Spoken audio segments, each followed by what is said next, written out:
This is Rupert Reyes. I'm conducting my first interview with David Segura at his home on July the 1st, 2014. This interview is part of the Conversations to Create Unity Oral History Project conducted by the Susanna Dickinson Museum and Baylor University. So, David, this is a conversation. We don't have any kind of questions that we've developed to ask you. Really, I mean, as you read in the little grant about our application, we're looking for people's just experiences based on their race and growing up in Austin. And I mean, I don't know, maybe we just start out with giving a little bit of just your little quick bio about everything about yourself. Okay. Well, I was born here in Austin in 1946 and lived on the east side of town until fourth or fifth grade, and felt that even being on the east side of town, I felt like we had a really good life. Didn't know any other life. Realize that there was life that existed beyond this area, this neighborhood, this barrio. This was where I was raised, and all the people I loved were there. My parents, my security, my grandparents. My grandmother lived in Chalmers Courts. We lived at the end of East 2nd Street, and at that time that was the end of East 2nd Street, the very last house. I felt very safe walking to Chalmers Courts to be with my grandmother. I felt safe going to Catechism, Doctrina, after school, weekdays, and walking to Cristo Rey Catholic Church. It was a dusty, sandy loam street, but it was a very safe street, and I had no qualms doing, as an elementary student, walking that up and down that street. That was home. My friends were there. You said east side. Where specifically was your house? Do you remember? Our house was located at the corner of East 2nd and Linden, 2908 East 2nd. My parents had moved from a smaller apartment-like right across from Cristo Rey, and moved further down towards the end, the outskirts of, maybe it was then the city of Austin, or the east side, but it was one of the last houses, I thought, at the end of the world. But the vacant lots were there. Brook Elementary School had not been built yet, and all those lots in front of it where the home areas are now were vacant. So there was a lot of vacant land. The gentleman next to us, older gentleman, had a horse in a stall in a barn. So it was a very interesting place to be. The people in those homes were built by the people that lived in them. Mm-hmm. And I think we were the first home in that corner that actually had a contractor come out and build it. And it was a small home, and for the three of us, I was raised as an only child. So it was a small home, but it was very comfortable. Tell me a little bit about your school. I know you're a principal, right? Or still are a principal, or? I retired from being a school principal about 13, 14 years ago.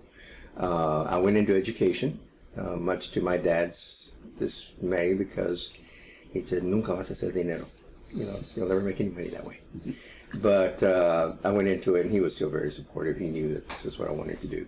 I went to the University of Texas and to Southwest, Texas State now, and got married in 1971 to a local girl. She was from the Luling and Lockhart area, but had moved to Austin, and when she was little too, a native Austinite, I guess now. But met her, and we got married in 1971, and raised our kids. Not in East Austin. We had by then moved to South Austin, because South Austin seemed to have grown a lot, and there were a lot more Latinos moving into that area, and so we were in that area. But on the east side of town, my experiences there, my foundation for education started with my first grade, the day of registration. Zavala Elementary School was the only school in that area. I had the very first bilingual teacher that spoke Spanish there at that school, Consuelo Mendez. Mendez Middle School is named after her.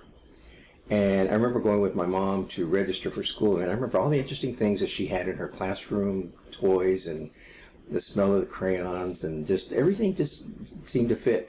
And when the registration was over and it was time to go, I didn't want to leave. And being an only child and spoiled, I had to have my way. And so I'd cry and stomp because I didn't want to leave school. I think that kind of told me right then and there, I'm here in education. And it was a real honor to have Consuelo Mendez come watch me teach on the first day that I got my degree. She walked into my classroom without knowing that she was coming in, and just observed, and then told the kids the stories about kind of student that I was. And it was very interesting. Yeah.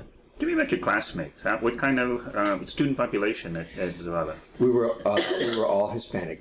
We were all Hispanic. I went to Zavala through first grade. I left Zavala because they built Brook, and then that became my attendance area zone to attend the school to attend. My classmates were my best friends, lifelong friends. Although I have to say that at this point I haven't kept up with them. But there were three of us that were just really, really tight, and we did everything together. Hispanic kids, and back then at Zavala we used to have the Rey la Reina, the Cinco de Mayo, and all that went with it. And the first graders and second graders were always part of the court, the royal court. Your king and queens always came from the upper grades. And it was basically based, I think, on contribution. I don't know how they did it, but I had gotten it once, and then the second year. And my best friend was also was in the running for it. And my mom says, you've already done this once. Let somebody else have a turn. And so I had to give it up. And that's when I started learning that, it's okay to do it once and share, what you do. What you're describing sounds very much what happens at churches, the Reyes and the Reinas. But this was happening in the public schools. This was happening in the public schools. We had the coronations that was happening in the public schools. I remember that well. I remember walking to Zaragoza Park with my parents on those days as well. And of course, these were the grown-ups, the high school kids, but they would have, the coronations and the kings and queens and that Salavat and the Zaragoza, when they had this little art, kind of like a gazebo and a dance area and a lot of music and the stage for the band. People would come together there at Zaragoza Park for these things. And just to give me a context of what year that was. I am going to say that when I was in Zaragoza Park, that was probably in the early 50s. I'm going to say, between 1950 and 1953, maybe. Yeah. Now, at that time, what about the black schools and the Hispanic schools and the white schools? They any crossover? I'm going to have to tell you that in my memory of elementary school, I can't tell you that I remember having black classmates. We were all Latinos. I don't remember having black classmates at Zavala or at Brook. What about the black community? I mean, the neighborhood. You grew up in you seemed like all Latino neighborhood. It was all Latino. And was there any kind of connection or contact with, say, the Anglo community or the black community? The contact with the Anglo community came in that there were some Anglo students I do remember having Anglo classmates. Not many, but there were Anglo classmates. And unfortunately not part of the group. And so you would you kind of grew up through a very important historical transition in Austin when we went into a forced busing almost, right? Were you part of AISD when all the transition happened? At that point, I was. I think that was within my first year or so of teaching and moving out into this area. Yeah, but by then I had already moved out in this area, and busing I was already involved with the education system as a teacher, and so there was some busing. In fact, I kind of remember I had taught for maybe 2 or 3 years, and right then that's when they decided to do the busing, and so I was moved from that school. It's still a South Austin school, but to another South Austin school where there were going to be more some of that busing was going to occur. And I think the reason for that was that they needed more of the representation of the Hispanic, because they were bringing in Hispanics into the schools, into the bus schools. So the busing didn't just impact students; it impacted staff. Teachers. It impacted teachers. Some teachers were moved around. Yeah. Without their say, or was there any kind of say? I'm trying to remember how that occurred. I do remember. There wasn't, no, what happened, and the way they did that, and I had the best principal in the world, I was at Metz Elementary School, the old Metz.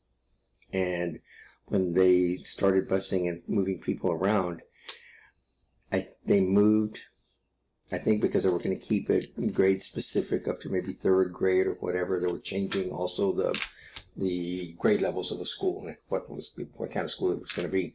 Having been an intermediate teacher, I no longer had a job at that school because they were putting intermediate teachers out throughout the community.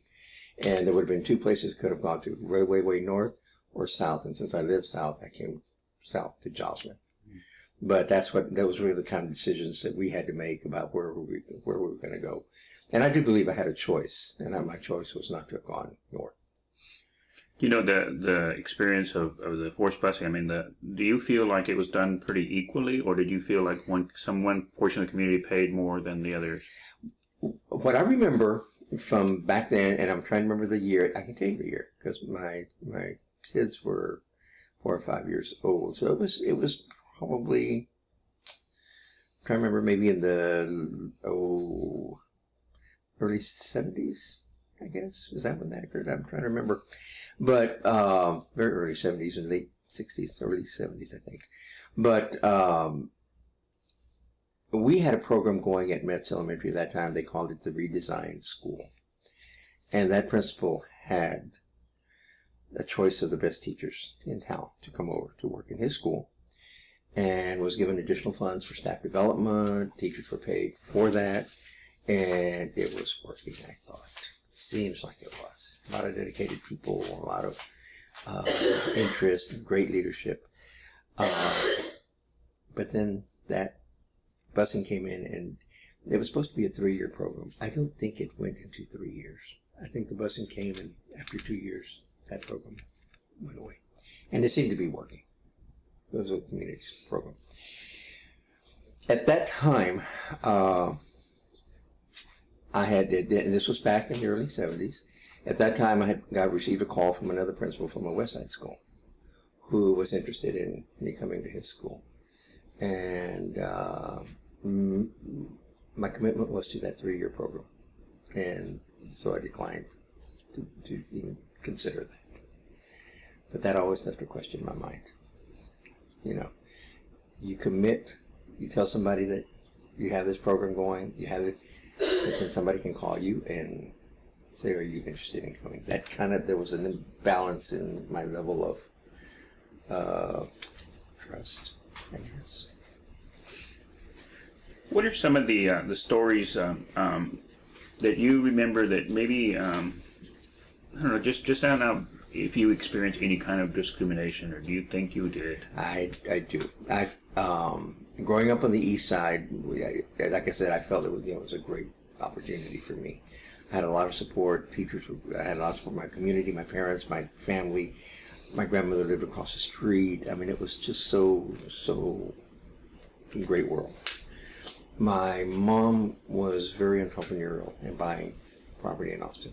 And for a Hispanic woman back then to start doing that kind of thing, she would sit in or listen to city council planning and would try to purchase property along the area where things would go back in the 50s.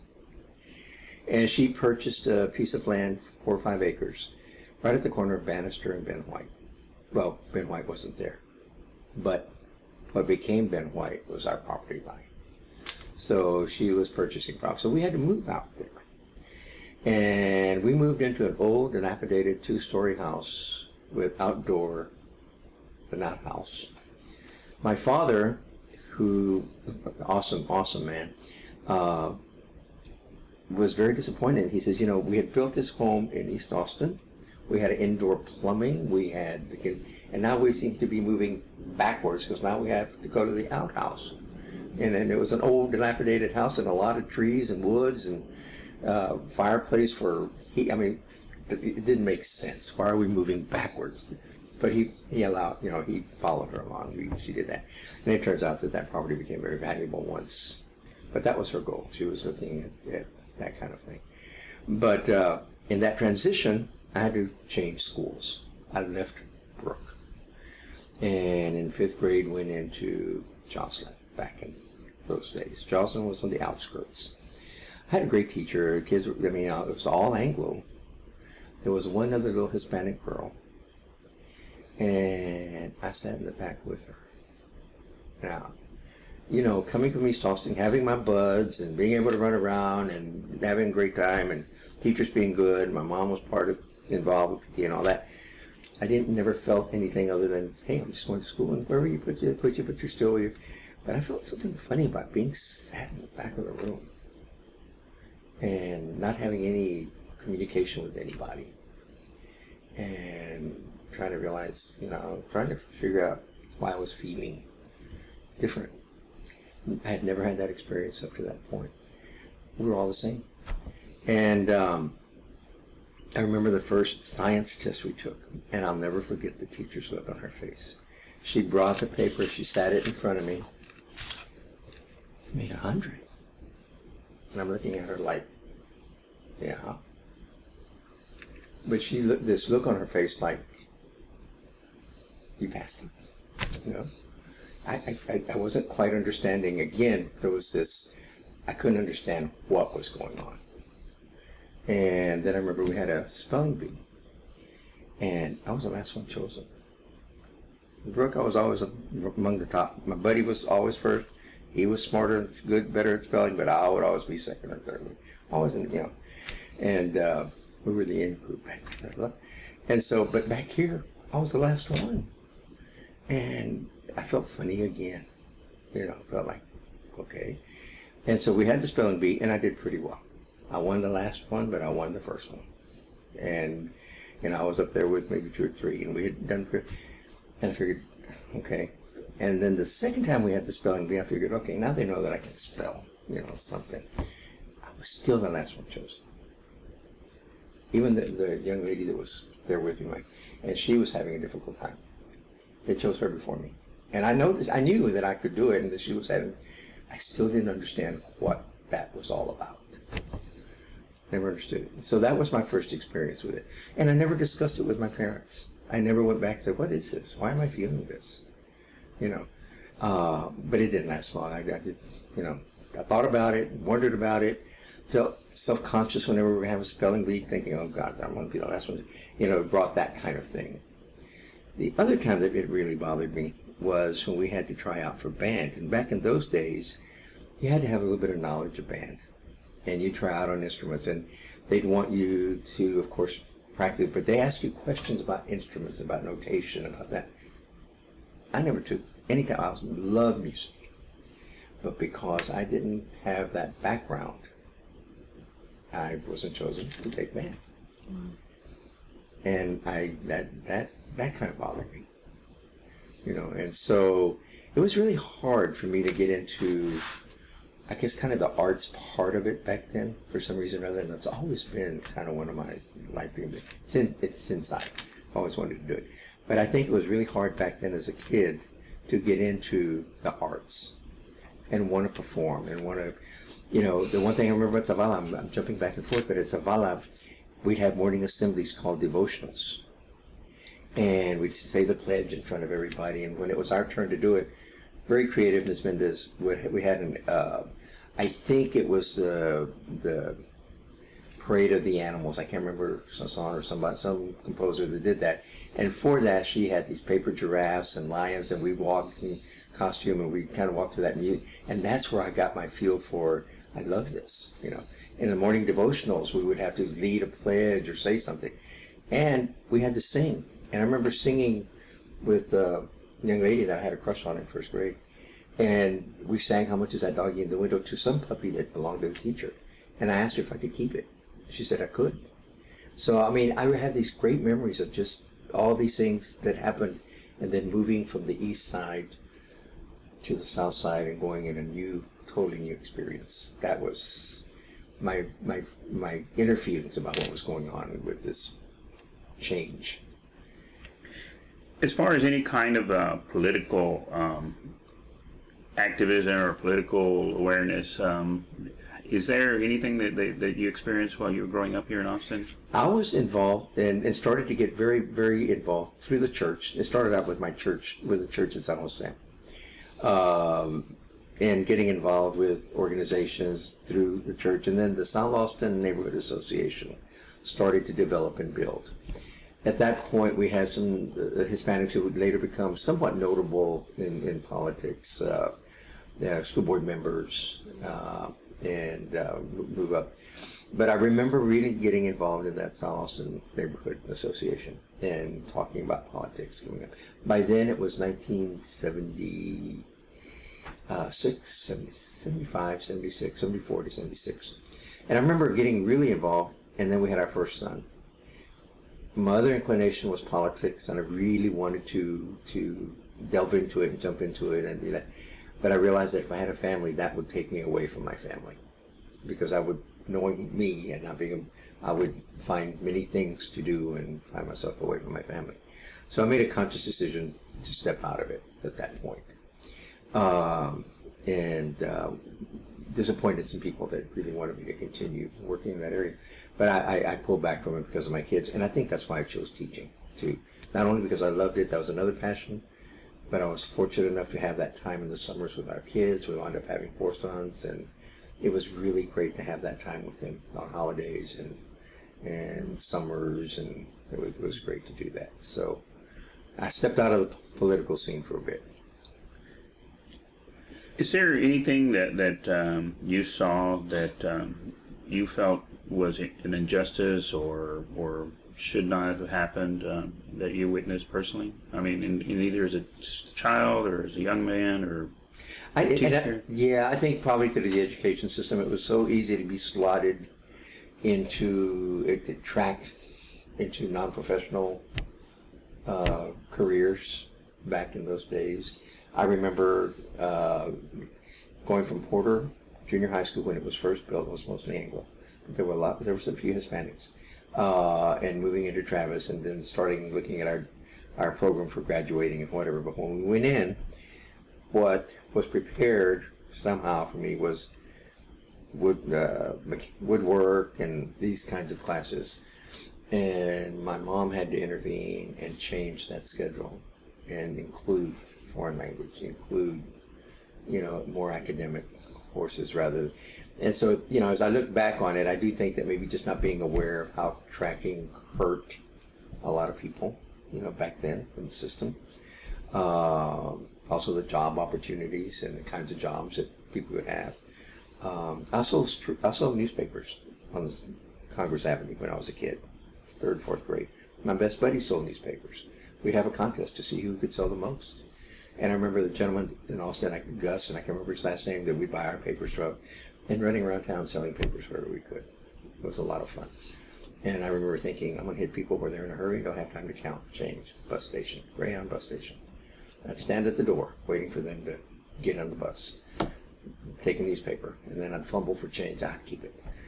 So that just, it was great. It was a great opportunity. So, I mean, as far as injustices, I guess I grew up very, very much in a cloud, because my life as a Latino in Austin was with my friends, was so secure, so safe, and a lot of fun and a lot of diversion, that I didn't really realize what was happening in the bigger picture. I was sheltered. I sheltered myself. And I think that was probably something that I had to struggle with as I started going to college and realizing there's problems here. There's a problem here. And it was as I got older that I started realizing, things that had happened back here that were problems that I just no me di cuenta. Mm-hmm. And I think maybe that to me is one of an injustice that we kind of do to ourselves sometimes. Let me ask you something that maybe see if this will jar your memory a little bit. The Greyhound bus station you mentioned. Did you remember the other bus station downtown? No. The Continental? I remember there was a Continental, but I don't remember where it was. Oh, no? They used to have a ice cream bar there that had the best ice cream bar downtown. Where was it? The Continental was over off of, I want to say it's closer to 8th or 9th in Congress. It was right up Congress from the Greyhound. Greyhound was on 3rd in Congress, right? Yes. Yeah. It was further down. Yeah. Okay, I just thought maybe you might have had some experience. How about your experiences in the theaters down on Congress? Did you ever go to any movies? My dad would take me to the movies. We'd go to what was then the Capitol Theater, and we'd always go to the Ritz because it was a nickel to get in, and it was cheap in the Ritz Theater. So that's on 6th Street? That was on East 6th Street. Well, tell me about 6th Street while you were growing up. No. 6th Street, pura cantinas. And, and that you just wouldn't hang out there. So we'd go to the Ritz, and that would be about it. But you just don't, there were a lot of bars, and Latino bars, as I remember, and that was an area of town that people would say, that's what that area is about. So where did you buy your groceries? On the east side of town, we bought it at a place called Ballard's. It was a neighborhood grocery, and it was right by Cristo Rey Church. And it was on 1st Street, now Cesar Chavez, and blocked down from where Cristo Rey is. Anyway, so that's we had credit. We could go there and buy on credit, and pay there. My parents would always do their shopping there. The people there seemed to be really knew my parents and greeted them well. I mean, I never saw anything there. Both my parents are very hardworking people. My mom, though, was a little bit different. She was not typical of a Hispanic Latina. She was, and I have something to show you here when we get back to that part of the upbringing. But she branched out, reached out, and was out of her comfort zone a lot, and intentionally did that to my father's dismay and embarrassment sometimes. But, so back to your freshman year in high school. What kind of grades did you have when going into high school? Going into high school, my grades were pretty good. Going into high school, it was after I started having fun that my grades started to drop. In high school. In high school, yeah. And did you want to go to college at that point? It was expected. That was always an expectation from my parents that was going to happen. My mom was a graduate of Austin High School back in the 30s, 40s, which I think was another rare thing at that time. My dad had maybe a 3rd grade education, but it was an expectation. It wasn't expected that I was going to be a teacher. I was going to be a dentist. I never told her, but that would never happen. But the expectation was that I would go to college, and all my grades were supposed to reflect that, and they didn't always. So, how do you feel about Austin now? Actually, to be honest with you, the reason there are several areas of Austin that I like it. I'm gonna have to say that I have a positive feeling. What I do not like about Austin is still the politics, because the decisions that are being made are affecting our people who need resources, don't have available resources. An example is that I read in the Dallas Morning News 2 weeks ago. I was in Dallas, where they rated hospitals from 1 to 100, and they listed them in order. I don't know if that's ever come out here or not, but Breckenridge is at the bottom of the 90s. It's very, very low. I'm trying to remember the data. There may have been 1 or 2 hospitals that are in the 30s, maybe 40s, but every other hospital is below 50. And in a city like Austin, where they're charging you just every nickel, dime, and penny that they can for anything that you want to do, parking, everything, you think about it. Why do we have hospitals that are not first rate? And why is it the hospital like Breckenridge that is lowest in the ranking? We still have huge issues here. And I had planned to write a letter to the editor about that, wondering if Mike Martinez, I think, what he's involved in, but, bringing that issue. I even thought of going up before the city council and not to make a speech, just to bring out the data and say, tell us about it, what's going on. I don't think the city's very transparent in what they're doing. When I was in the Blackshear neighborhood, and I've noticed that when you walk in or you drive up, you have the little archway, and that community has really changed. And as I look at the people in that community, I see a lot of white people, Anglo people. And I think back to when I was growing up in the east part of town. Like I told you, I don't remember having black classmates. And now we have this going on. And it's a sad situation. My concern for that too are the people who are forced out of their properties now. When the older people pass away and the children inherit those tax dollars, that property taxes will soar. They can't afford it. They'll sell it. And the encroachment, and remembering the history from my father grew up on the west side of town under a house, helping raise his brothers and sisters and working very, very poor, very, very poor. Clarksville was out there, and how they moved everything. I remember 35 not being there, not being built. There were gazebos in the stretch of land. And then in the early 50s, when that came up, it seemed like all the Hispanic communities were starting to develop on the east side of town. They had pushed, and we had this divide. And now we have a push again. So where are the people going? What are they doing? You know, and then Austin with the amount, it's costly to live here. And it just makes me wonder what happens to all these people that don't have the resources. And now not even the property. I'm trying to think of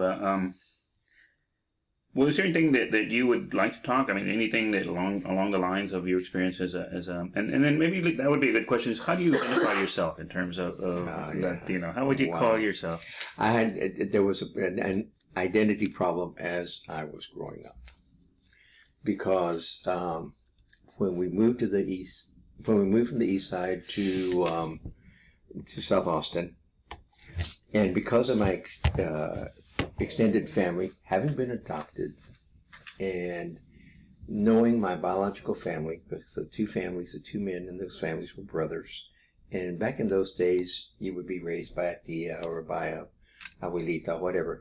That was my circumstance, except that I stayed and was legally adopted. So I have extended family of biological brothers and sisters. I love them very much. We're still very close. Families were close. That didn't keep families from being close. When we moved from the east side south, my biological family was already in South Austin and attending schools. One of my biological brothers and I met up at Travis. And I left Porter, Anglo School, mostly, and he was at Fulmore Hispanic School, and we started ninth grade. And we're very close, and we had the same kind of friends, except his friends were more Hispanic and mine were more Anglo. And somewhere along the line, I do remember hearing the word coconut, you know. And so that became kind of an identity issue for a little while, because I guess my experiences from Porter and the friends that I'd made, and you know, so it was a little bit different. So I had to go through that, even my colleagues at one point, one of my colleagues who were not a Hispanic Latino principal sitting, and we were talking stuff, and we're talking about issues of confidence and whatever, and speaking up, and one of my colleagues says, "Well, your problem is you're overly confident, you know, too much." And so, you know, I think even then I could sense some difference, you know, but I consider myself Latino, and very proud to be Latino. I want my children to understand that what, you know, being Latino is all about, even though we may not fit the image of what some people would consider Latino, and everybody has their own definition for it and their own images of what it is. But our roots are Latino, Native American. I'm sure somewhere my father was saying that we have Native American roots in us, and I sense a lot of that. And I'm proud of the culture. I love the music. I love the theater part of it. I love all that goes with it. So I consider myself Latino, and you know that's how I represent myself in all my associations. Well, you know, something that just occurred to me is, do you have any kind of military experience? I do not. I do not. Now, how did you avoid going into the service? I had back then asthma, and I still have. I'm a chronic asthmatic. Mm-hmm. And in fact, one of the things I did before I went up and I came down, I had to use my nebulizer for a minute to come back down. I've been running around this process. Settle down. I am, you know. But so I had to, and so being asthmatic was the thing that back then that kept me from in the medical department. Yeah. Is there anything in the questions that I'm not asking? Just any kind of encounter with the law or anything like that you had with the police?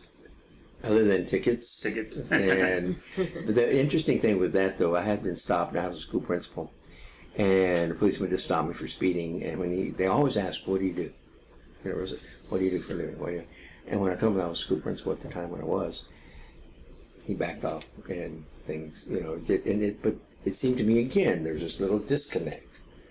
You know, you're Latino or whatever you think it is. You're driving this car. What do you do? And then when they say that, then things, you know. So I'm very, very I don't know what the word is, but you know, it's not mistrustful, but you know, I take things back a minute and I judge. I went, why are you asking this? You know, and Right. so, but I have never had any encounters. No.